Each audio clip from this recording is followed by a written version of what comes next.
고지혈증 근본 원인 제거법. 고지혈증은 다른 만성질환이나 암과는 다르게 일상의 습관을 변화시키는 것만으로도 얼마든지 극복할 수 있다. 암의 경우 일단 진단되면 이미 상당수의 암세포가 발생한 것이기에 생활 습관만 고쳐서는 극복하기가 쉽지 않다. 그에 비하면 고지혈증은 노력여하에 따라 얼마든지 극복이 가능하다. 가장 먼저 해야 할 노력은 고지혈증이 왜 생기는지를 바르게 인식하는 것이다. 특히 고지혈증의 근본 원인이라 할 수 있는 담음, 식적, 어혈에 대해 아는 것이 중요하다. 그래야 고지혈증이 생기는 과정을 알 수 있고 어떻게 하면 근본 원인을 제거할 수 있는지를 명확히 인식할 수 있다. 딱 4가지 조건만 지킬 수 있다면 서양의학의 약물을 통해서 고지혈증을 관리하거나 치료하는 것은 불가능한 일이다. 일시적으로는 관리되는 듯 보일 수 있고 콜레스테롤 수치가 낮아져서 치료가 되는 것처럼 보일 수는 있지만 그것은 착각에 불과하다. 게다가 화학약물은 그 어떠한 경우에도 우리 몸에 이로운 작용을 하지 못한다. 질병의 근본 치료는 아예 불가능하고 원래 몸이 가지고 있던 면역력과 항상성마저 파괴하는 경우가 흔하다. 결국 질병은 면역력 강화를 통해 사전에 예방하는 일이 가장 좋고 증상이 보이면 약물에 의존하기보다는 몸을 원래 상태로 되돌리려는 항상성으로 치유하는 것이 가장 좋다. 이제부터 살펴볼 몇 가지 연구 결과는 고지혈증을 비롯한 각종 심내혈관 질환에서 벗어나는 방법에 대한 힌트를 줄 것이다. 2020년 핀란드 헬싱키 대학교 연구팀에서는 장기적 코호트 연구 결과를 발표했다. 코호트 연구란 특정 요인에 노출된 집단과 그렇지 않은 집단을 추정 연구하는 방법이다. 연구팀은 건강한 라이프 스타일과 그렇지 않은 라이프 스타일의 차이를 체질량 지수, 음주, 운동, 흡연 등 4가지 요소로 검토해 16가지 유형으로 구분했다. 그 결과 건강한 라이프 스타일을 결정하는 4가지 조건은 다음과 같았다. BMI는 25 이하. 흡연은 절대 하지 않는다. 운동을 꾸준히 한다. 술은 적당히 마신다. 고지혈증 전조 증상은 무엇일까? 모든 질병에는 전조 증상이 있다. 전조 증상이 나타났을 때 빨리 알아차려서 대처하면 심각한 지경이 되는 일은 막을 수 있다. 그런데 고지혈증은 전조 증상이 없는 것으로 알려져 있다. 그래서 더 위험한 질병이다. 고지혈증인지를 알아챌 수 있는 방법이 아예 없는 것은 아니다. 병원에서 콜레스테롤 수치를 재보는 것 말고도 내 몸이 고지혈증 상태인지를 알 수 있는 간접적인 방법은 얼마든지 있다. 머리가 띵하면서 깨질 듯이 아프고 식은땀이 난다. 고지혈증에 의한 직접적인 증상이라기보다 고지혈증으로 혈관 건강에 문제가 생겼을 때 나타나는 증상이다. 복통을 자주 느낀다. 복통의 이유는 다양하지만 혈중 중성 지방이 증가하고 췌장염이 발생해도 생길 수 있다.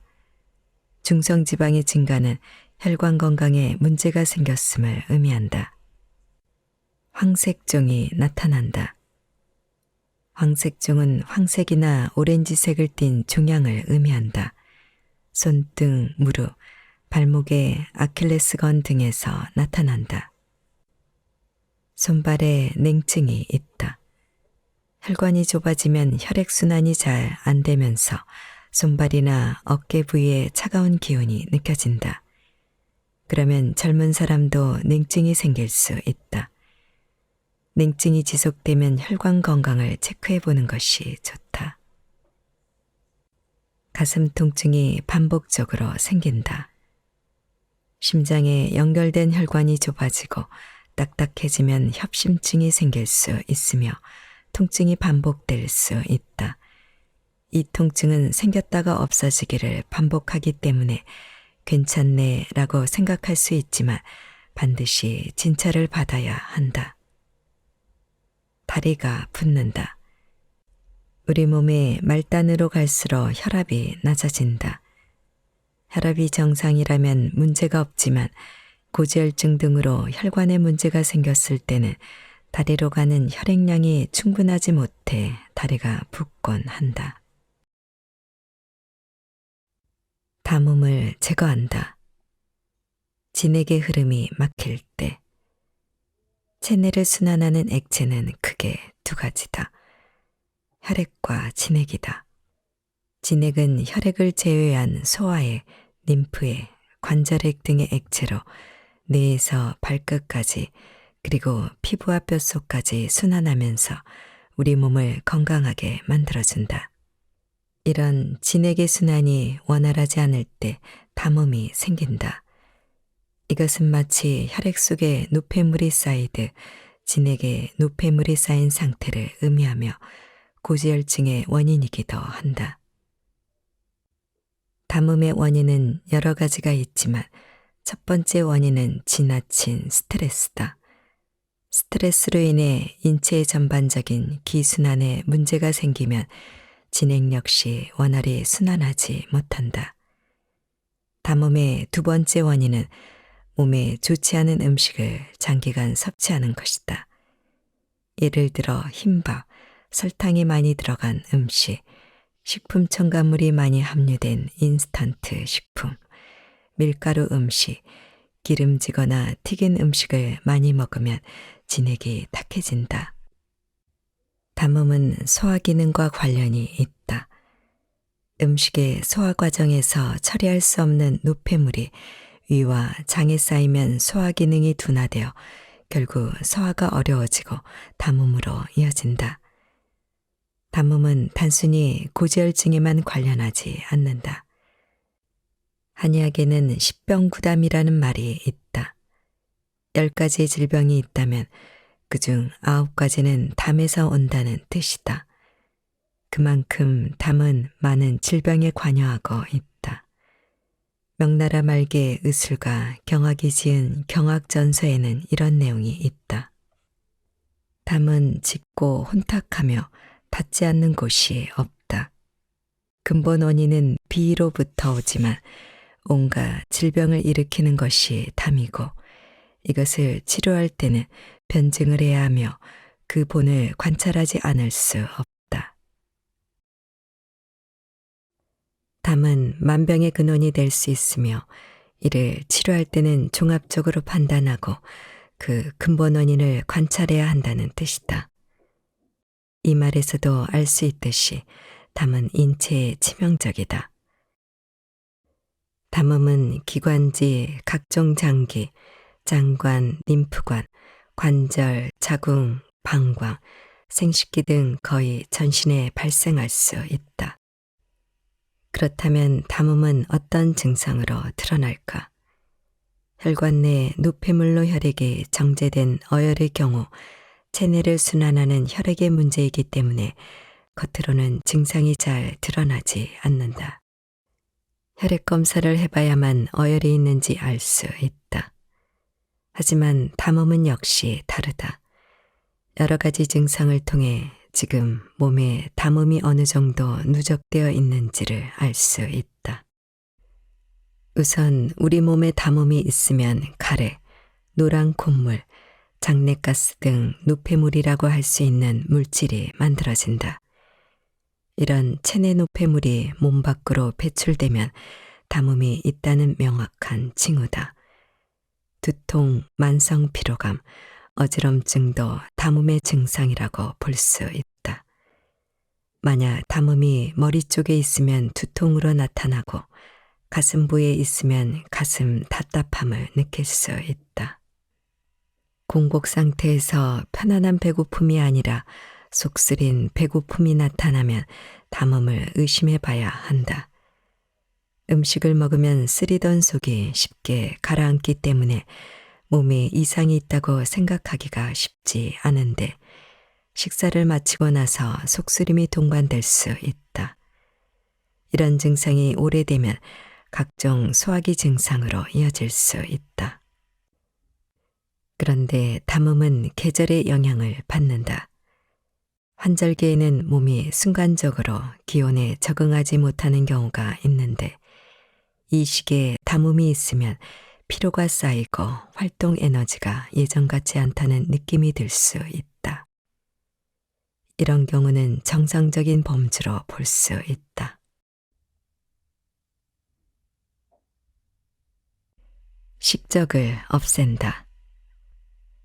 음식은 인간이 생명을 유지할 수 있게 하는 결정적인 요소다. 만약 인간이 물과 음식을 먹지 않으면 3주가 채 되지 않아 생명을 잃는 것으로 알려져 있다.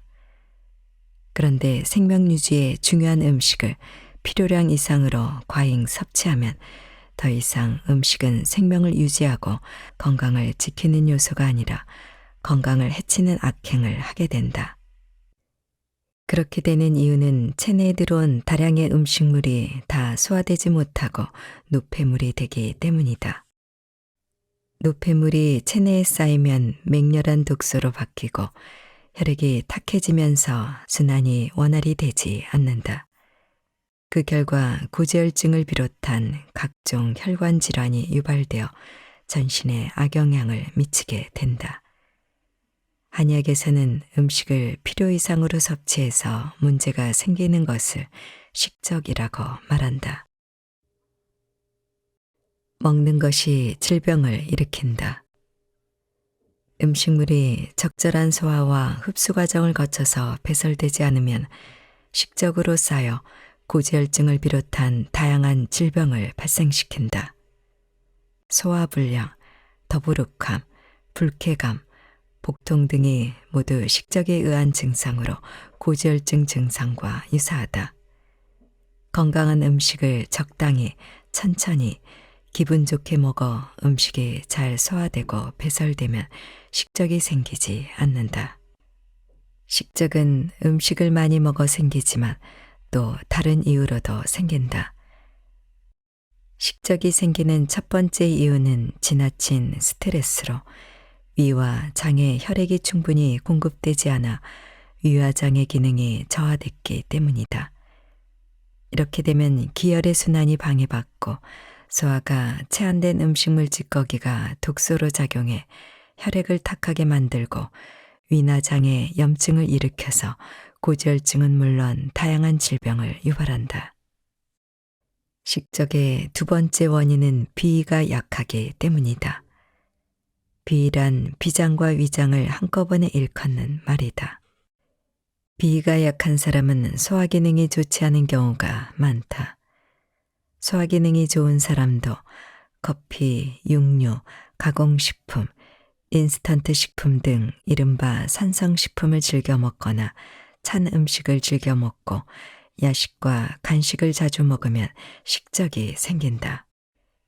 기름진 음식도 식적이 원인이 되는데 동의보감에는 끈적하고 기름진 음식을 즐겨 먹으면 기가 막혀 잘 통하지 않아 식적이 생긴다라고 설명되어 있다.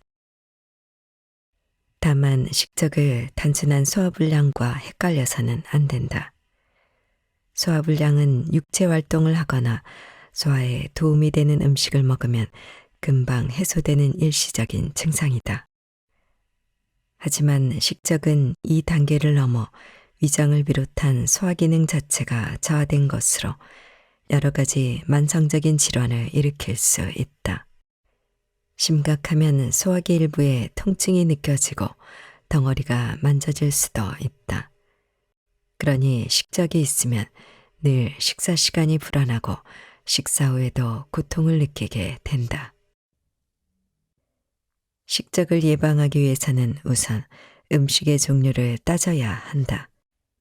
육류는 고단백 식품으로서 우리 몸에 꼭 필요하지만 효소와 섬유질이 풍부한 과일, 채소, 잡곡의 섭취를 늘리지 않으면 그 자체로 장에 부담을 주게 된다. 방귀 냄새가 독한 것도 섬유질 없이 육류를 과잉 섭취해서 생긴 일이다. 효소와 섬유질이 풍부한 채소와 과일을 먹으면 장 운동이 촉진되어 배변이 원활해지기 때문에 방귀가 독하지 않고 질병에 대한 예방력도 생긴다. 몸도 가벼워진다. 면류 음식도 주의해야 한다. 한약에는 면독이라는 말이 있다. 국수 등 밀가루로 만든 음식을 먹으면 소화가 되지 않고 식적을 일으킬 수 있다는 말이다. 밀가루는 일반적으로 성질이 차기 때문에 소화를 방해하고 한약을 먹고 있다면 그 약효를 방해할 가능성이 있다. 또 밀가루 글루텐 성분은 소화를 방해하고 아토피 피부염과 어지럼증을 유발하는 등 여러 가지 질병에 관여한다. 밀가루 음식은 쫄깃한 식감이 매력이지만 정작 우리 몸에는 나쁜 영향을 미치는 것이다. 밀가루 음식을 어쩔 수 없이 먹어야 하거나 꼭 먹고 싶다면 최대한 천천히 오래 씹어서 먹고 적게 먹는 것이 그나마 몸에 해로움을 덜 주는 방법이다. 먹는 시간도 중요하다. 동의보감에서는 특히 저녁 식사량에 대해 하루의 금기사항으로 저녁에 배부르게 먹어서는 안 된다라고 경고한다. 잠자기 3-4시간 전에는 아무것도 먹지 않는 것이 소화에도 숙면에도 도움이 된다. 동의보감은 또 적게 먹는 소식에 대해서도 필요성을 강조한다. 음식을 많이 먹어 곡기가 원기를 이기면 그 사람은 살은 찌지만 오래 살지 못하고 원기가 곡기를 이기면 그 사람은 야이지만 오래 산다. 소식은 예나 지금이나 건강을 위한 바른 길인 것이다. 소식을 해야 하는 또 다른 이유는 인체의 에너지 소모와 관련이 있다. 음식을 먹으면 소화를 시켜야 하는데 과식을 하면 인체는 소화, 흡수, 배설에 많은 에너지를 소모한다. 반면에 식사량을 줄이면 소화, 흡수, 배설에 사용될 에너지가 인체를 치유하는 데 사용된다. 소식을 해야 장수한다는 것은 바로 이런 이유 때문이다. 내 몸에 해로운 행위하지 않기. 식적의 예방과 해소에는 물의 섭취가 큰 도움이 될 수 있다.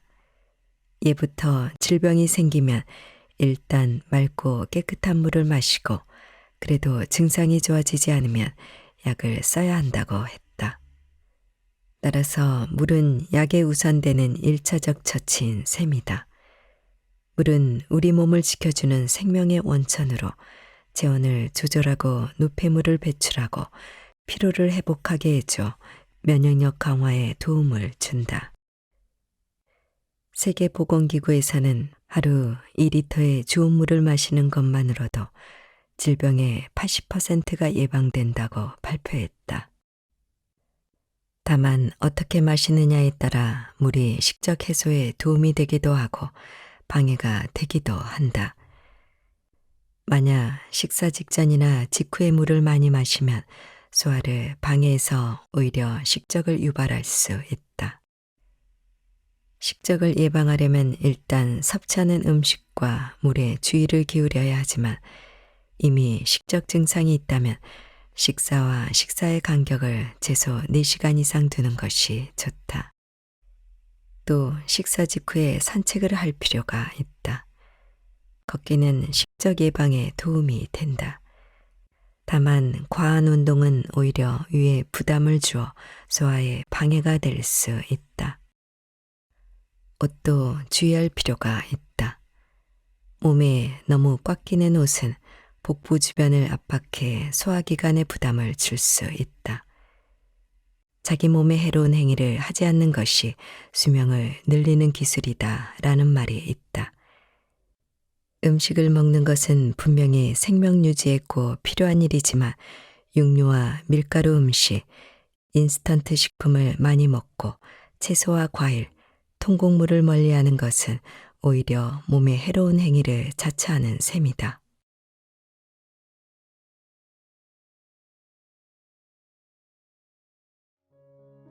뇌졸중 알면 무섭지 않다. 요즘 뇌졸중이란 병을 모르는 국민은 거의 없는 듯하다. 아직도 뇌졸중이라고 오해하는 분들이 있지만 방송이며 유튜브 등지에서 워낙 많이 다룬 주제다 보니 이젠 비교적 친숙한 용어가 되었다. 하지만 단어만 익숙하다는 것이지 이 질환의 개념까지 정확하게 알고 있는 것은 아닌 것 같다. 부모님이나 친척 등 뇌졸중에 걸린 주변인에 대한 기억 때문인지 이 병에 대한 극도의 공포감만 증폭된 느낌이다. 우리나라 사람이 가장 기피하는 질환을 꼽은 설문조사 결과를 보면 암, 치매, 뇌졸중 이렇게 세 개 질환이 늘 상위권이다. 뇌졸중이 도대체 무엇이기에 다들 이렇게 무서워하는 걸까? 뇌졸중은 뇌혈관이 갑자기 막히거나 터지면서 발생한 뇌 조직의 파괴로 신체 기능의 일부 혹은 전부가 손상되는 질환을 말한다. 뇌 조직이 파괴되므로 뇌졸중이 생기면 그 뇌 조직이 원래 하던 기능이 소실되는 증상이 발생한다. 갑작스러운 의식소실, 한쪽 팔다리의 마비나 약화, 언어장애, 시야장애 등 그 증상은 매우 다양하다. 이렇게 다양한 이유는 뇌가 우리 몸의 모든 기능을 책임지거나 관할하기 때문에 어찌 보면 당연한 것이기도 하다.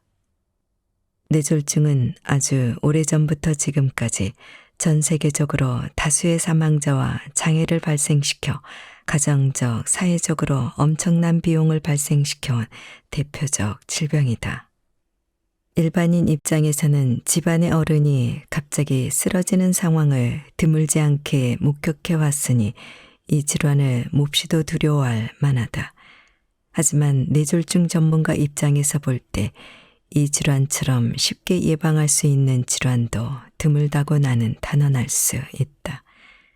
평소에 아주 조금의 노력을 기울이면 장년기, 노년기의 뇌졸중을 거의 100% 예방 가능하다는 말이다.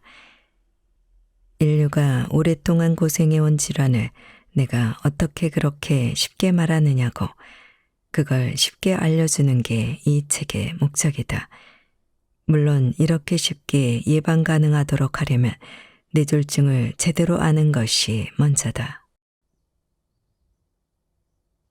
일상 속 약간의 수고가 뇌졸중을 막는다. 뇌졸중은 멀쩡했던 뇌에서 어느 날 갑자기 생기는 질환은 아니다. 혈관의 문제를 일으키는 위험 요인이 수년에서 수십 년 동안 뇌혈관에 물리적, 화학적 스트레스를 주면서 동맥경화증 등 중간 단계의 혈관 변성을 만드는 과정을 거친다. 물론 동맥경화증이 없어도 뇌졸중은 일어날 수 있으나 본직자가 일반인을 위한 것이다 보니 약간 단정적인 표현이 들어가는 것을 이해하기 바란다. 동맥경화증은 뇌졸중의 약 60에서 70%를 차지하는 가장 중요한 중간 단계이고 심방세동과 동맥류가 그 다음으로 중요한 중간 단계다. 오랫동안 작용하면서 혈관 변성을 일으키는 위험 요인은 고혈압, 당뇨병, 고지혈증, 흡연, 비만, 운동 부족 등 주로 생활 습관과 관련된 요인이다. 그렇다면 우리는 여기에서 중요한 한 가지 사실을 발견할 수 있다. 뇌졸중이란 병에 이를 때까지 몇 가지 중요한 사건들이 존재한다는 것. 첫째는 위험 요인이고, 둘째는 동맥경화증, 셋째는 뇌졸중 발생이다. 이걸 기준으로 모든 사람들을 단계별로 한번 나눠 보도록 하자. 위험 요인을 가진 사람을 1단계라고 규정한다면 위험 요인도 없는 아주 건강한 사람을 0단계로 볼 수 있다. 순차적으로 뇌졸중의 직접적인 원인이 되는 동맥경화증 등의 병변을 가진 사람을 2단계라고 한다면 뇌졸중이 발생한 사람들을 3단계로 정의할 수 있을 것이다. 이때 내 이론의 핵심은 평소의 노력으로 어떻게든 다음 단계로 넘어가지 않게 예방에 주력하자는 것이다. 이 책의 마지막 부분에서는 각 단계에 속하는 사람이 해야 할 일상 속 약간의 수고에 대해 자세히 설명할 것이다. 물론 뇌졸중이 발생한 3단계 환자들에게도 재발을 막아 건강 생활을 유지하기 위한 방법을 알려줄 참이다. 뇌졸중은 예방에 최적화된 질환이다. 사실 질병에 대한 단계적 접근이 뇌졸중에만 국한된 건 아니다. 환자 입장에서는 해당 질환이 어느 날 갑자기 생긴 것처럼 느끼겠지만 사실 환자가 인지하지 못한 위험 요인이 오랫동안 작용하면서 나타난 결과인 경우가 대부분이다. 암도 그렇고 치매와 같은 퇴행성 질환도 그렇다. 하지만 암이나 퇴행성 질환은 위험 요인을 통제하는 게 몹시 힘들다. 위험 요인이라는 게 사람마다 다르고 정확히 어떤 요인인지 정체를 알기 힘든 경우가 많기 때문이다. 게다가 동맥경화증 같은 명확한 중간 단계도 존재하지 않는다. 반대로 뇌졸중 같은 혈관 질환은 위험 요인과 중간 단계가 아주 명확한 데다 모두에게 공통적으로 작용하고 진단도 쉽다. 예방에 최적화된 질환이란 말이다. 이걸 알면서 노력하지 않고 심지어 진단조차 하지 않는 것, 자기 몸에 대한 직무유기다.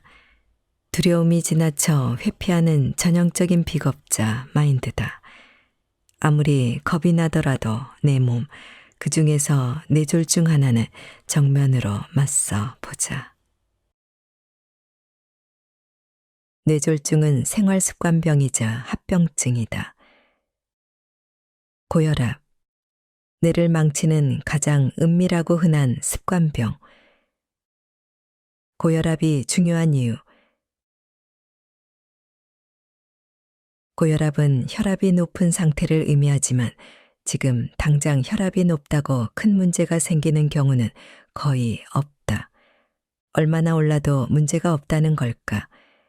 일반인 수준에서 수축기 혈압이 200에 이른다고 해도 혈압 자체로 인한 증상은 거의 생기지 않는다.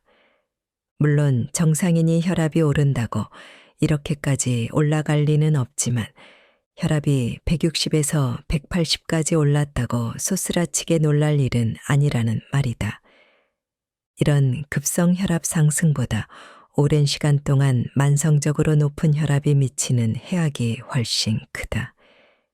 일시적인 혈압 상승은 아주 심하지 않으면 우리 몸의 자율신경계 및 혈관의 탄력성으로 완충이 가능하다. 즉, 중심 혈압이 높아도 그 혈압을 받는 각 장기들은 장기로 도달하는 혈압을 감소시키는 등 여러 대비를 해서 큰 무리가 가지 않게 하는 것이다. 하지만 정도가 심하지 않더라도 오랜 기간 동안 지속적으로 높은 혈압은 결국 자율신경계의 완충 여력을 넘어가게 되어 우리 몸의 중요 장기를 망가뜨리기 시작한다. 우리 몸의 여러 장기, 뇌, 심장, 폐, 간, 신장 중에서 고혈압에 가장 취약한 장기는 어이없게도 가장 중요한 뇌다.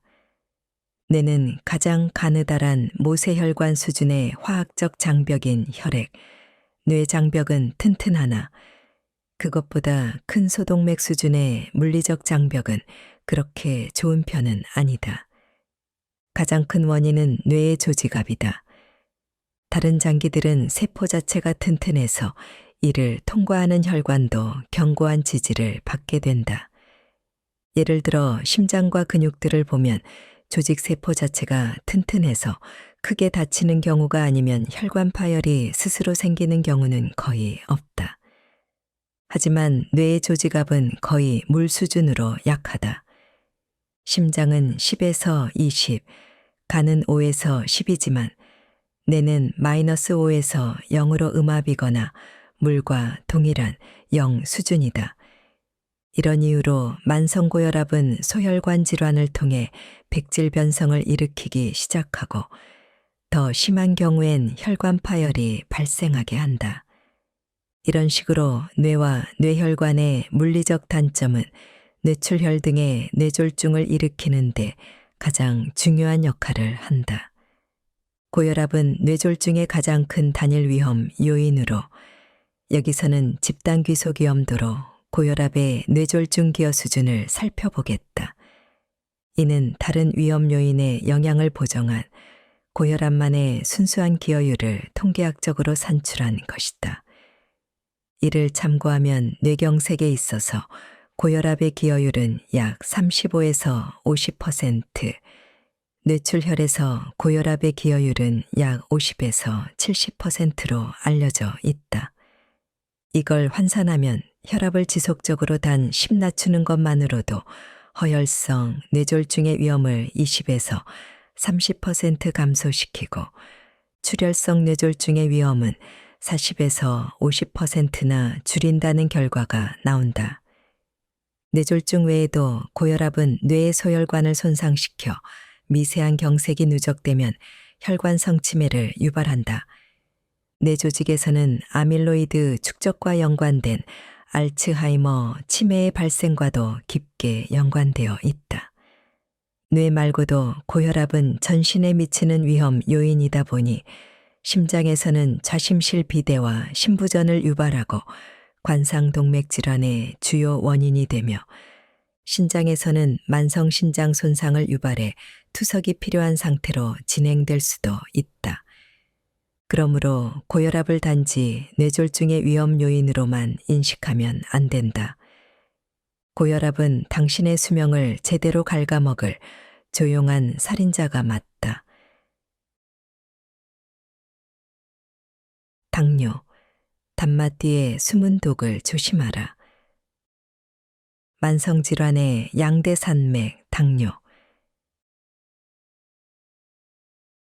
당뇨병은 인슐린 분비의 부족이나 작용 저하로 인해 혈당이 비정상적으로 상승하는 만성 대사 질환이다. 이 질환은 1형 당뇨병과 2형 당뇨병으로 구분되며 1형 당뇨병은 주로 자가 면역 반응에 의해 인슐린의 생산을 담당하는 췌장의 베타 세포가 손상되어 발생하고 2형 당뇨병은 인슐린 저항성과 베타 세포 기능 저하가 복합적으로 작용해 나타난다. 더 간단히 설명하자면 1형 당뇨는 인슐린이 없어서 생기는 질환이고 2형 당뇨는 우리 몸이 인슐린의 명령을 잘 안 들어서 생기는 병이다.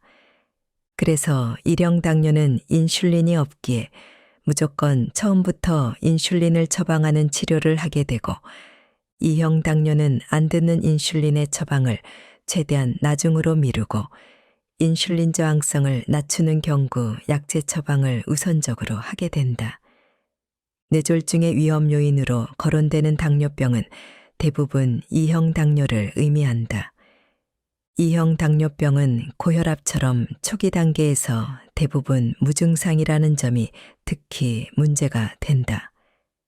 많은 환자가 당뇨 합병증이 발생한 후에야 비로소 당뇨병 진단을 받는 경우가 흔한데 당뇨병의 이러한 특성은 조기 발견과 관리를 더욱 어렵게 만든다.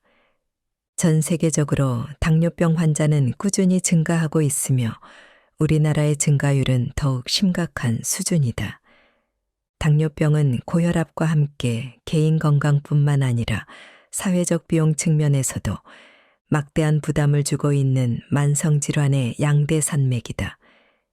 당뇨병은 전신에 영향을 주는 질환이다 보니 단순히 혈당 조절이 문제가 아니라 심혈관 질환, 신장병증, 망막증과 같은 다양한 합병증의 주요 원인이 된다.